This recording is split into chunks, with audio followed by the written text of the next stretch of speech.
অঙ্গনওয়াড়ি কেন্দ্র সাপের আতুর ঘরে পরিণত হয়েছে। দেওয়ালে ধরেছে বড় বড় ফাটল, ঘরের চালা উড়ে গিয়েছে। অঙ্গনওয়াড়ি কেন্দ্রের চারিদিকে ভরেছে জঞ্জালে, শিকেই উঠেছে পড়াশোনা। উদাসীন প্রশাসন, ক্ষুব্ধ স্থানীয় বাসিন্দারা। দ্রুত সমস্যা সমাধানের আশ্বাস প্রশাসনের। এটা অঙ্গনওয়াড়ি কেন্দ্র নাকি ভুতুরে ঘর প্রাথমিকভাবে দেখে বোঝার উপায় নেই। পড়াশোনার লাটে উঠেছে রীতিমতো ক্ষুব্ধ এলাকার সাধারণ মানুষরা। বাঁকুড়া জেলার সোনামুখী ব্লকের রাধামোহনপুর গ্রাম পঞ্চায়েতের সমিতিমানা গ্রামের অঙ্গনওয়াড়ি কেন্দ্রের বর্তমানে এমনই ছবি উঠে এলো আমাদের ক্যামেরায়। স্থানীয়দের দাবি, দীর্ঘ 4 বছর ধরে একেবারে বেহাল হয়ে পড়েছে এই অঙ্গনওয়াড়ি কেন্দ্রটি। এই মুহূর্তে অঙ্গনওয়াড়ি কেন্দ্রটি সাপের আতুর ঘরে পরিণত হয়েছে। দেওয়ালে তৈরি হয়েছে বড় বড় ফাটল। অঙ্গনওয়াড়ি কেন্দ্রের ভিতরে ও বাইরে জঞ্জালে ঢেকে গিয়েছে। যে কোনো মুহূর্তেই ঘটতে পারে বড়সড় দুর্ঘটনা। এই আশঙ্কা করে অঙ্গনওয়াড়ি কেন্দ্রে পড়ুয়াদের অভিভাবকেরা ছেলে মেয়েদের অঙ্গনওয়াড়ি কেন্দ্রে পড়াশোনা করতে পাঠানো বন্ধ করে দিয়েছেন। এখন কবে এই অঙ্গনওয়াড়ি কেন্দ্র সংস্কার হয় সেদিকেই তাকিয়ে রয়েছেন সাধারণ মানুষরা। এই মুহূর্তে অঙ্গনওয়াড়ি কেন্দ্রের কর্মীদের কখনো পাশের বাড়িতে রান্নাবান্না করতে হয়, আবার কখনো এই অঙ্গনওয়াড়ি কেন্দ্রের পাশে থাকা নিত্যানন্দপুর কলোনি শিশু শিক্ষা কেন্দ্রের মিড ডে মিলে রান্নাবান্না করতে হচ্ছে। এভাবেই দীর্ঘ 4 বছর ধরে চলে আসছে এই অঙ্গনওয়াড়ি কেন্দ্র। নির্দিষ্ট জায়গা না থাকাতে পড়াশোনা প্রায় বন্ধের মুখে। অঙ্গনওয়াড়ি কেন্দ্রের দিদিমণি কল্পনা সমাদ্দার জানান, কি সমস্যা আপনার আইসিডিএস সেন্টারের? আমার মেন সমস্যা হচ্ছে ঘরটা আজকে 4-5 বছর ভেঙে গেছে। আমি আগে লোকের বাড়িতে রান্না করতাম, এখন শিশু শিক্ষা কেন্দ্রের মিড ডে মিলে রান্না করছি। যেদিন ওনাদের স্কুল সকালে হয় সেদিন আমার পাশের বাড়ি অন্য লোকের বাড়িতে রান্না করতে হয়। আজকে এখন ওদের ডেতে হচ্ছে, ওই জন্য আমরা মিড ডে মিলে এখন সকালে রান্না করছি। আর ঘরটা ভাঙা, এবার আমি তো কিছুই রাখতে পারছি না, চাল ডাল নিয়ে টানাটানি। তারপরে আমি মেন হচ্ছে বাচ্চাদের নিয়ে একটু স্কুল করতে পারছি না। আর ওই ঘরটা তো আমাদের যেমন রিস্ক, বাচ্চাদের তো তেমন রিস্ক। ওই ঘরটা তো ব্যবহারযোগ্যই না। ঊর্ধ্বতন কর্তৃপক্ষকে জানিয়েছেন আপনি? এর আগে বহুবার আমার সাংবাদিক ভাই ছবি করে নিয়ে গেছে। আপনাদের ঊর্ধ্বতন কর্তৃপক্ষকে জানিয়েছেন? হ্যাঁ। কি বলেছেন তারা? ওই হবে তারপরে রিপেয়ারিং হবে। মাঝে মাঝে ছবি চায়, ছবি দিয়ে এই কদিন আগেও ছবি দিয়ে পাঠালাম, বলছে রিপেয়ারিং হবে। আপনার আইসিডিএস সেন্টার তো একেবারে সাপের আতুর ঘরে পরিণত হয়েছে।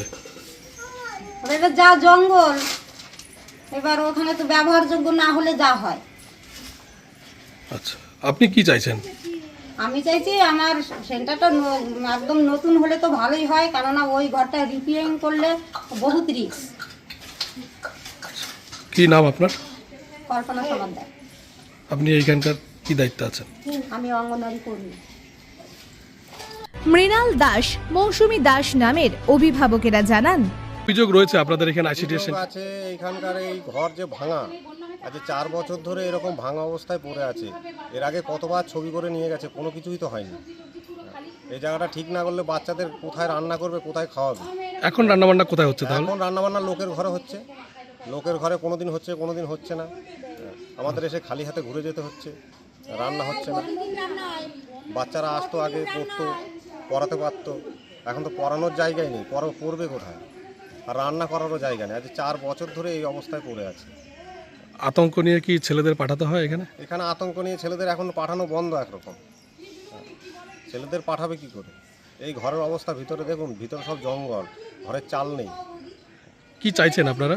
চাইছে এই জায়গাটা যেন ঠিক করে দেয় তাড়াতাড়ি। জায়গাটা আগের মতো প্রথম যেরকম ছিল সেরকম যেন হয়ে যায়। কাদের গাফিলতি রয়েছে এখানে? এখানে প্রশাসনের গাফিলতি। এখানে তো কতবার করে এসে ছবি করে নিয়ে গেছে, কিছুই তো হয়নি। আপনার নাম? মৃণাল দাস। চাই। আর দিদিমণির ওই যে ঘর আমাদের স্কুলে পাঠাবো, যে ঘরটা ভাঙা, তাহলে বাচ্চাদেরকে পাঠাবো, যদি বাচ্চাদের কি উপর থেকে যদি কিছু ভেঙে পড়ে, বাচ্চাদের যদি কিছু হয়, তাহলে সেই দায়টা কে নেবে? একেবারে তো সাপের আতুর ঘর তৈরি হ্যাঁ, হয়েছে। পুরো একদম পুরো ভেঙে চুরে একদম পুরো খারাপ অবস্থা। তাহলে বাচ্চাগুলো তো পড়ানোরও তো দরকার আছে, সেটা আমাদের দরকার। আপনারা কি চাইছেন এখন? আমরা চাইছি আমাদের স্কুল ঘরটা মেন, আগে ঘরটা ঠিক হোক, আর আমাদের বাচ্চাদের পরিমাণ মতন রোজের খাবারটা রোজ ঠিক মতন পাই, ব্যাস এইটুকুই। আপনার নাম? আমার নাম মৌসুমী দাস। অঙ্গনওয়াড়ি কেন্দ্রের বেহাল দশা নিয়ে রাজ্য সরকারকে তীব্র কটাক্ষ করেছেন সোনামুখী বিধানসভার বিজেপি বিধায়ক দিবাকর ঘরামি। তিনি বলেন, আইসিডিএস সেন্টার সম্বন্ধে আমি প্রশ্ন তুলেছিলাম, আমি বিধানসভায় আমি মন্ত্রীকে চিঠি দিয়েছি, কোথাও কিছু হচ্ছে না। এই শিশুদের খাবার নিয়ে যে ধরনের দুর্নীতি হচ্ছে, তার সঙ্গে সঙ্গে স্বাস্থ্য দপ্তর, এগুলো শেষ হয়ে গেছে পশ্চিমবাংলায়। স্বাস্থ্য দপ্তর নিয়ে আপনারাও দেখতে পাচ্ছেন। আর এই ICDS সম্বন্ধে একই অবস্থা, প্রত্যেকটা জায়গায় কোথাও জলের মধ্যে চলছে, ঘর নেই, গাছতলাতে চলছে। আর এরা শুধু বলছে যে আমরা উন্নয়ন করেছি পশ্চিমবাংলার 100%। ওই যে 100% উন্নয়নের নমুনা এখানে আছে। অন্যদিকে এই সমস্যা দ্রুত সমাধানের আশ্বাস দিয়েছেন সোনামুখী ব্লকের পঞ্চায়েত সমিতির সভাপতি কুশল বন্দ্যোপাধ্যায়। তিনি বলেন, ওটা তো আমরা ধরে নিয়েছি, এই SSC টাকা এলে পরে ওটা রিপেয়ার হবে। সমস্যার ক্ষেত্রে কি কোনো গাফিলতি হচ্ছে? না না, টিম ধরা আছে, গাফিলতি কিছু নেই। যখন বিষয়টা আমার নজরে আসে, যখন আপনারা বলেন আমাকে বা এলাকার লোকে যখন বলে, আমরা ওটা অ্যাকশন প্ল্যানে ধরেছি। টাকা এলে পরেই কাজ শুরু হবে, টেন্ডার হবে, কাজ শুরু হবে। দীর্ঘদিন ধরে তো সমস্যায় রয়েছে, পড়াশোনা বন্ধ। এবং আমার নোটিশে 6 থেকে 7 মাস হলে এসছে, এবং সেটা আপনাদের মাধ্যমে এসেছিল। পরে একটা দপ্তর থেকে খবর পাই, এবং সেটা আমাদের কাছে ধরা আছে।